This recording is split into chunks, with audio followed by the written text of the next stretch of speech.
स्वागत है आपका हमारे चैनल योगा एजुकेशन इंडिया में। विद्यार्थियों, आज मैं आपको बताऊंगी संधियों के विषय में। जोड़ यानी आप इसको जोड़ भी कह सकते हैं और संधियाँ भी कह सकते हैं।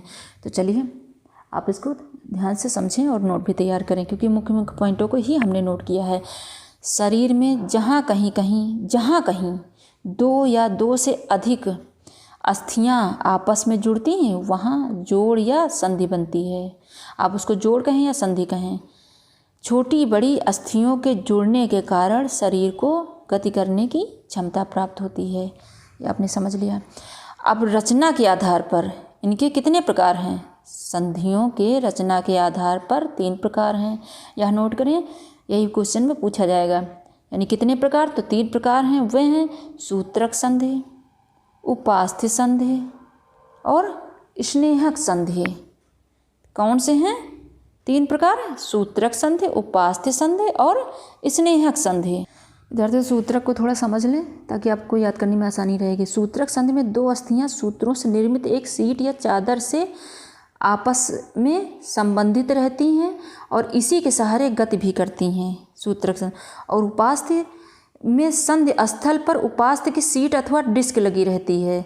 और स्नेहक संधि में दोनों जुड़ने वाली अस्थियों के मध्य स्नेहक तरल द्रव भरा रहता है। स्नेहक द्रव के कारण अस्थियां एक दूसरे पर स्वतंत्र गति कर सकती हैं। ठीक, तो रचना के आधार पर 3 प्रकार की सूत्रक संधि, उपास्थि संधि और स्नेहक संधि, यानी जो इनका वर्ग है संधियों को 3 वर्गों में रखा गया है। यही सूत्रक, उपास्थि, स्नेहक। ठीक, अब आपके समझ में आ गया होगा। अब गति के आधार पर संधियों का वर्गीकरण कितने प्रकार से किया गया है? तो अचल संधियाँ, अल्पचल, अबाधचल संधियाँ, यानी यह भी 3 हैं। ये ध्यान रखना है, नहीं इसमें कन्फ्यूज हो जाएं। इसमें रचना के आधार पर 3 प्रकार की हैं और इसमें गति के आधार पर। ठीक, तो गति के आधार पर संधियाँ अचल संधि, अल्पचल, अबाधचल संधियाँ, जो कि 3 प्रकार से हैं। अब अचल संधि के विषय में थोड़ा समझ लें। 2 से अधिक अस्थियों का मिलाप होता है। इसमें 2 से अधिक अस्थियों का मिलाप होता है। इसमें गति संभव नहीं, जैसा कि नाम से समझ सकते हैं, आपको याद हो सकता है नाम से। अचल यानी अचल संबंध है ना, अचल संधि। संधि मतलब ज्वाइंट और जोड़। संधि इंग्लिश में ज्वाइंट इसे कहते हैं, वही। तो 2 से अधिक अस्थियों का मिलाप गति संभव नहीं है इसमें, और इसमें उपास्थि नहीं पाई जाती है। इसमें उपास्थि नहीं पाई जाती है, जैसे कि कपाल की अस्थि, और इसे सिवनी संधि भी कहते हैं। इसको सिवनी संधि, अचल संधि को सिवनी संधि भी कहा जाता है। ठीक, और अल्पचल, अल्पचल को समझें, यानी हल्की गति। इसमें हल्की गति होती, अल्पचल है ना, तो हल्की गति। इसे अर्धचल संधि भी कहते हैं। इसे अर्धचल संधि भी कहते हैं। इसमें थोड़ी उपास्थि होती है, थोड़ी इसमें उपास्थि होती है। और जैसे कि कशेरुक तथा पार्श्विकाओं के बीच की यह संधि है। कहाँ की? कशेरुक तथा पार्श्विकाओं के बीच की यह संधि है। ठीक, यानी जो कशेरुक हैं और पार्श्विकाओं के बीच के जो संधि है, जोड़ है, वही ये अल्पचल पाई जाती है। ठीक, इतना समझ लिया होगा आपने।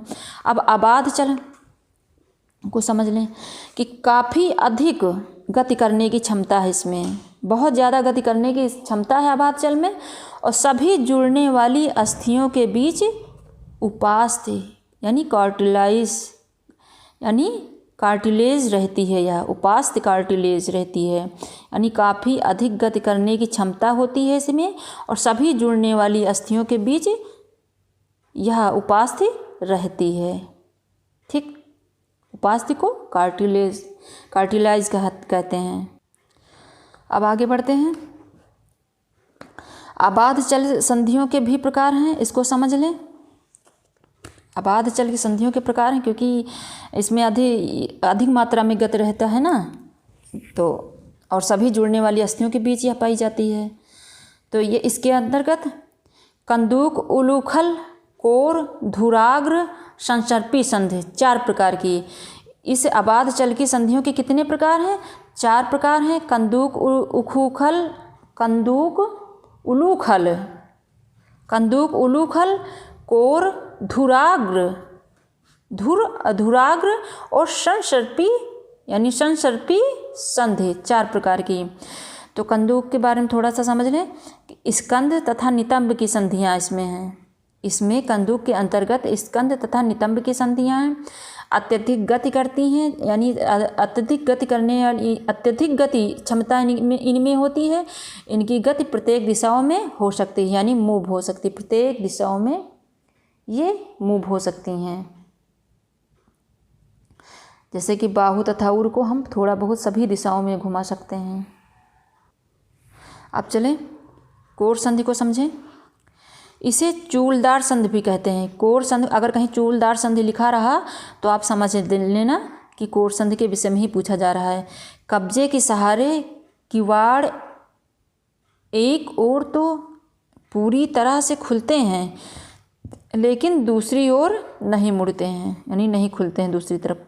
ना ही ऊपर नीचे गति करते हैं ज़्यादा। यह जो कोर संधि है, यानी कब्जे के सहारे किवाड़ एक ओर को तो पूरी तरह से खुल जाते हैं, परंतु दूसरी ओर नहीं मुड़ पाते हैं, और ना ही किवाड़ ऊपर नीचे की ओर किसी प्रकार की गति करते हैं। यह कोर संधि है। ठीक, इसके अंतर्गत कौन से अंग आते हैं?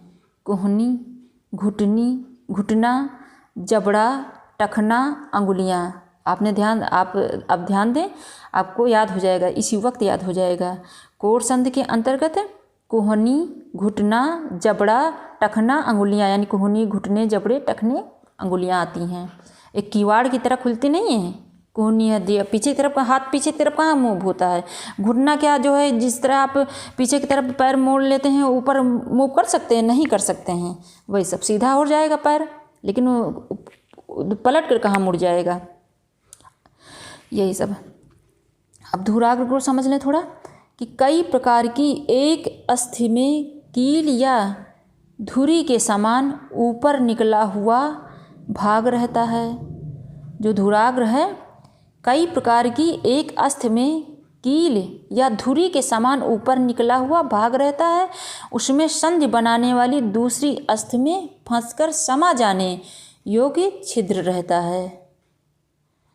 कुछ दाएं बाएं गति कर सकती हैं। ये जो इसमें है, इसमें कुछ जो होती हैं दाएं बाएं, कुछ थोड़ा दाएं बाएं गति कर सकती हैं। यानी विद्यार्थियों, जो धुराग्र है संधि कई प्रकार की और एक अस्थि में कील या धुरी के समान ऊपर निकला हुआ, यानी धुराग्र कई प्रकार की होती है। इस संधि की रचना में एक अस्थि में कील या धुरी के समान निकला हुआ ऊपर की ओर निकला रहता है, यानी निकला हुआ भाग रहता है। उसमें संधि बनाने वाली दूसरी अस्थि में फंसकर समा जाने वाली, यानी समा जाने योग्य छिद्र रहता है। तभी तो धुराग्र फंसेगी, संधि यानी बनाएगी, तो कुछ दाएं बाएं गति कर सकती हैं।